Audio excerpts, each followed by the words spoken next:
Title: A wife's infidelity leads to regret and instant karma. The first 3 months were nothing short of a nightmare. I was sued for alienation of affection by my soon-to-be ex-wife. My ex filed for divorce, my eldest son locked himself away in his room, and my twins were acting out intensely. My former sister-in-law confronted me in a grocery store, and my ex-mother-in-law spat in my face when I attempted to apologize. My father and brother refused to acknowledge me. Eventually, I found myself needing to secure a new job as money was tight and the situation was dire. Hello everyone, I feel very happy to see you again. As usual, you've read the title, so let's dive in. I was selfish and my choices broke my family. That's what I tell myself almost every night as I sit in the silence of my empty room. My kids are gone, my ex-husband has every right to hate me, and my family is torn apart. I can't stop hating myself for what I've done. This all started back in 2015. I had just turned 39 and was guilty of taking my ex-husband for granted. He always told me I was beautiful, treated me as an equal, and consistently cared for me. We'd been together for 20 years, having started as high school sweethearts, and I thought we were each other's one true love. My family adored him, my brother looked up to him, and he was always the go-to person for anyone in need. He was genuinely a good man. I gave him 2 strong-willed sons, now 18 and 16, and twin daughters who were 13. I began to feel self-conscious about my weight gain, yet he would always reassure me of my beauty. We had few arguments, and when we did, they revolved around intimacy and my disinterest in that aspect of our marriage. I didn't want to refuse him, but I simply wasn't in the mood. He understood my struggles. After I turned 39, I committed to changing my life. I dedicated myself to fitness, transforming from 180 pounds to 135. It was a significant achievement for me, and he joined me in working out but not as frequently. He slimmed down from 260 to 225, and I could see his attraction to me, but I was still not interested. Despite his efforts, dinners, dancing, walks, and assisting at home, I mentally distanced myself. I believed I might be going through early menopause since we were intimate only 2 or 3 times a month, and I often brushed off his advances. He suggested couples counseling, but I refused. That's when my selfishness kicked in. A new manager started at my office a few days after my birthday. He was younger and charming, and for reasons I can't explain, he caught my interest. Initially, I ignored him, but gradually we moved from casual conversation to flirtation.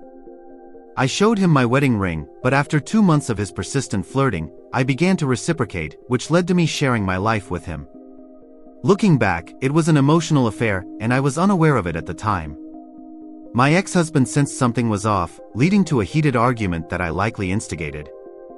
During an intimate moment, I felt disgusted, not toward my ex but because I was thinking of the other man. A week later, I arranged to meet the manager at a cafe, intending to end things. However, he kissed me before I could say a word, and that marked the start of a 6-month affair. During this time, I engaged in ways with him that I had denied my husband. The thrill of something new made me eager and willing, but I began to push my ex away, nitpicking at him and belittling him in my mind. I didn't realize the gravity of my actions until my brother visited and revealed that my ex was deeply depressed and contemplating separation. That struck a chord within me, prompting me to end the affair, quit my job, and focus on mending my marriage. I aimed to show my husband the love and appreciation he deserved. I visited my workplace one last time to retrieve a box of items and explained to the manager that I needed to fix my marriage. He begged for one last encounter and foolishly, I agreed. We went to the guest room and during our encounter, I suddenly heard a loud crash. I turned to see my ex-husband standing there, and my affair partner lay on the floor. My ex's expression was filled with rage and pain, and as the altercation escalated, I desperately tried to intervene. My intervention resulted in my being thrown to the ground. Everything became a blur until I regained consciousness and saw my ex on the phone, my partner injured on the floor. When the police arrived, they handcuffed my ex, and the paramedics tended to my partner, who needed extensive facial reconstruction due to the injuries my ex had inflicted.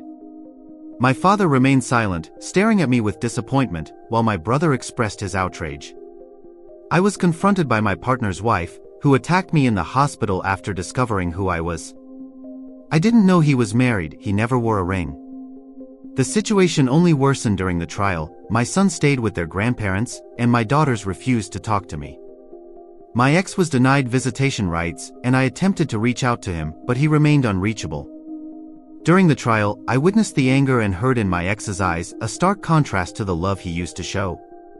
He testified about coming home to surprise me with lunch, only to find me with another man, and it broke my heart to hear him recount that moment. My betrayal shattered his spirit. The court saw images of my partner's injuries, a gut-wrenching reminder of my actions. My ex was sentenced to 7 years, and the toll on my family was immense. My sons protested while my daughters mourned the loss of their father. The first few months after the incident were unbearable. I was sued by my partner's soon-to-be ex-wife for alienation of affection, and my ex filed for divorce. My eldest son moved out, and my twins' behavior became increasingly defiant. I was confronted by my former in-laws, and my mother's attempts to defend me only enraged my father. The fallout left me isolated. I nearly depleted my savings as I struggled to find work, eventually resorting to a retail job during tax season. I cried daily in the shower, and my family was fracturing due to my actions. I saw a therapist who helped me realize I had become too comfortable in my marriage, treating my husband as just a friend instead of the partner he was. I lost sight of how special he was and took him for granted. As the months dragged on, my children barely acknowledged me. They collected their meals and retreated to their rooms, and I was left to contemplate the damage I caused. My brother's wedding came and went without my invitation, while I continued to hope to reconnect with my ex. Then one day, out of nowhere, my brother came to visit, and I braced myself for criticism. Instead, he told me that my ex had been attacked in prison and required protective custody. My brother's anger was palpable. He blamed me for everything that happened. I attempted to reach out to my ex, but was continually denied. Over the years, my sons attended the same college as their father, yet they never contacted me. They only spoke to their father, refusing to reach out to me. It stung to see them develop a bond with him while I was left behind. My twins occasionally visited their father, which seemed to help them cope. In May of this year, my kids returned home, and I was overwhelmed with hope. I did everything I could to show them my remorse, but they still kept me at arm's length. They shared bits of their lives, and it brought me joy, but I could see the scars my actions had left on them. As their senior year approached, I planned a birthday party, only to learn their father would be throwing one as well. The realization that he was out of prison shattered me further. I tried to reach out to him, only to be met with rejection. I saw him for a brief moment, and he coldly handed me back my letters from all those years. My heart sank. I recognized that my children were merely tolerating me, not forgiving me. I still hold on to the hope of fixing this, to express my remorse, and to have my family back. However, I understand that I've burned those bridges. My desire for forgiveness remains strong, but I know that I may never achieve it. I acknowledge my selfishness and the irreversible damage it has caused to my family. In the end, it's a hard lesson learned, one that no amount of wishing can undo. You've shattered your family through your own choices, and now you must live with that consequence. It's time to move on, as difficult as it may be, because the path you chose led to this irreversible outcome. You've caused enough heartache. It's time to find your way forward and rebuild your life. This isn't just about regret, it's about recognizing the pain you've inflicted and accepting that moving on is the only option left. I tried to convince myself that it was just a matter of time before things would improve, but deep down, I knew that was a naive thought. My ex-husband was gone from my life, and my children had formed a new normal without me. Each day, I woke up with the weight of my decisions pressing heavily on my chest. I sought to distract myself with work and therapy sessions, yet the pain of losing my family loomed large in my mind. I often found myself scrolling through old family photos, reminiscing about the happy moments we once shared. The laughter at birthday parties, the warmth of family gatherings, and the quiet evenings spent together felt like a lifetime ago. I would catch glimpses of my past happiness in those images, and it would only serve to deepen my sorrow. I longed to hear my children's laughter again, to feel their hugs, and to be included in their lives. There were days when I thought about reaching out to my ex, trying to bridge the chasm I had created. I imagined sending him heartfelt letters, expressing my remorse, and detailing how much I had changed since the trial. But I always hesitated, fearing that my attempts would only be seen as harassment. The last thing I wanted was to push him further away. I recognized that rebuilding trust would take time, and I was willing to be patient, but I had to respect his boundaries. As the months passed, I made strides in my personal growth. I focused on healing, attending therapy regularly, and volunteering in the community.